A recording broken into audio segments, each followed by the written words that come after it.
Je suis rentrée en 1969 au laboratoire d'Alain Touraine.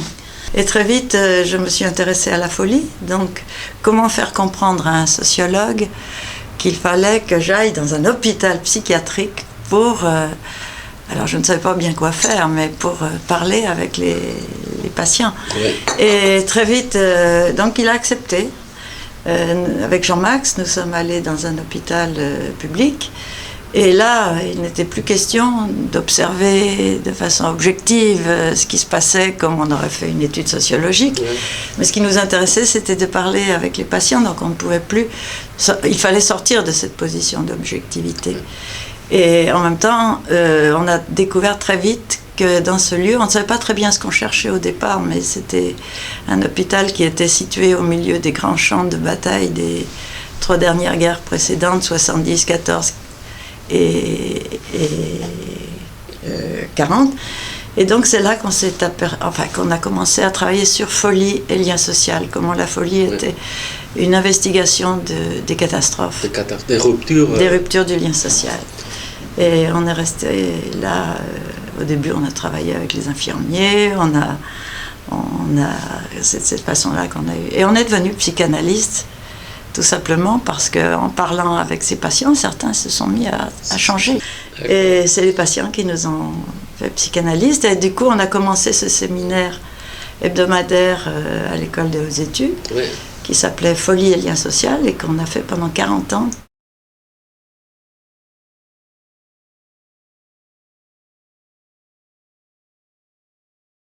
Ça fait partie, parce que ce qu'on a fini par découvrir, c'est que la folie, c'était un combat contre la perversion. Voilà. Et chaque fois, donc ceux qui se sont dits fous, alors avec toutes les étiquettes diagnostiques psychiatriques, sont dans une solitude totale, et leur délire montre ce qu'on ne peut pas dire, parce que ce qu'on ne doit pas dire, et généralement ils ont été...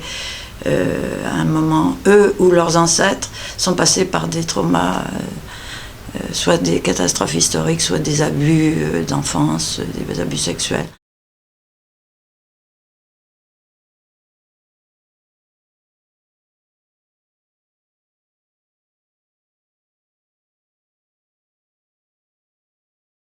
Mais c'est pas une explication. Alors justement, c'est toute la question. Oui.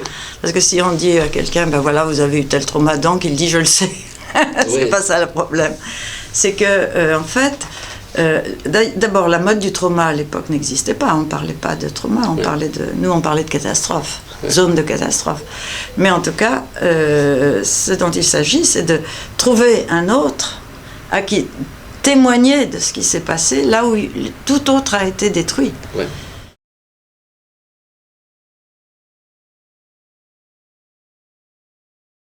Voilà, du transfert, et aussi de renouer un lien social là où il a été détruit.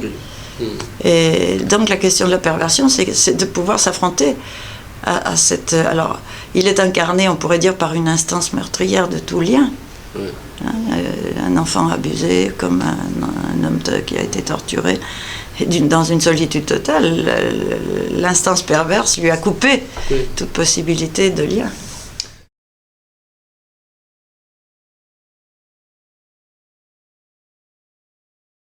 Je crois que les chefs-d'œuvre de la littérature mondiale, bien souvent, sont issus d'une expérience traumatique. Ou d'une expérience, regarde Cervantes, qui a été 5 ans, il a fait 5 ans la guerre, il a été 5 ans esclave. On pourrait prendre Dickens, qui a une enfance absolument épouvantable, horrible. On pourrait prendre même Proust, quand il est à la recherche du temps retrouvé. Proust est né pendant la guerre a subi la guerre de 70. Donc il est aussi un enfant de la guerre. Et donc le fait de pouvoir raconter l'histoire, mais c'est ce qu'on fait aussi dans le travail analytique.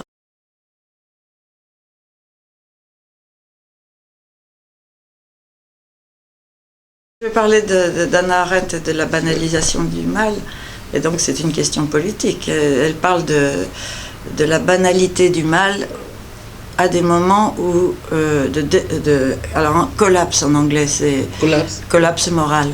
justement où la morale n'existe plus. Ouais. Et où il y a tout un double discours, toute une dissimulation, une imposture. Nous, en tant qu'analystes, bien sûr que ça, on le voit très bien dans notre travail avec les patients. Les effets de... Ben oui, puisqu'on arrive toujours à des questions politiques. Et ne serait-ce que d'arriver à faire que les traces ne soient pas effacées, que les morts soient enterrés, qu'ils ne sont pas des disparus, que dans les familles, on voit bien qu'ils ont pâti de l'Holocauste, ça on le voit bien, mais d'autres catastrophes où le silence total, le fait de lever le silence est un acte politique. Ah, c'est ça.